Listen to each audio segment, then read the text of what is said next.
ఒకరోజు గురువు తన ప్రియ శిష్యుడితో కలిసి సమీపంలోని అడవికి వెళ్లాడు. నడుస్తూ ఉన్నప్పుడు గురువు ఒక ప్రదేశంలో ఆగిపోయాడు. అక్కడ ఆయన 4 మొక్కలను చూశాడు. ఒకటి కొద్దిగా మొలకెత్తిన చిన్న మొక్క, రెండవది కొంచెం పెద్దదైన మొక్క, మూడవది రెండవ దానికంటే పెద్దది, మరియు 4వది చాలా పెద్దదైన చెట్టు. గురువు తన శిష్యుణ్ణి పిలిచి మొదటి మొక్కను చూపించి దాన్ని భూమిలో నుండి బయటకు తీయమని చెప్పాడు. ఆ బాలుడు సులభంగా దాన్ని భూమిలో నుండి బయటకు తీశాడు. తర్వాత గురువు రెండవ మొక్కను చూపించి దాన్ని కూడా బయటకు తీయమని అడిగాడు. బాలుడు కొంత కష్టపడి దాన్ని బయటకు తీయగలిగాడు.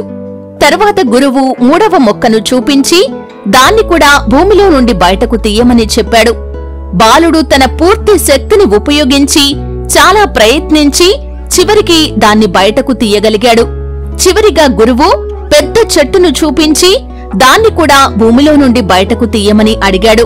ఆ బాలుడు చెట్టును తన చేతులతో గట్టిగా పట్టుకొని తన శక్తిని ఉపయోగించి చాలా ప్రయత్నించాడు.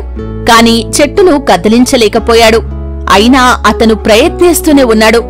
ఆ సమయంలో గురువు ఇలా అన్నాడు, చూడు నాయనా, మన అలవాట్ల విషయంలో కూడా ఇలాగే జరుగుతుంది. చెడు అలవాట్లు పాతపడిపోతే వాటిని మార్చుకోవటం చాలా కష్టం. మొక్కై వంగనిది మ్రానై వంగున అన్న సామెత ఈ విధంగానే పుట్టుకొచ్చింది. ఎంత ప్రయత్నించినా ఆ పాత అలవాట్లు మనల్ని వదిలిపోవు అన్నాడు గురువుగారు. గురు సందేశం యొక్క నీతి: మనలో మొలిచిన చెడు అలవాట్లను చిన్న మొక్కగా ఉన్నప్పుడే తీసేయాలి.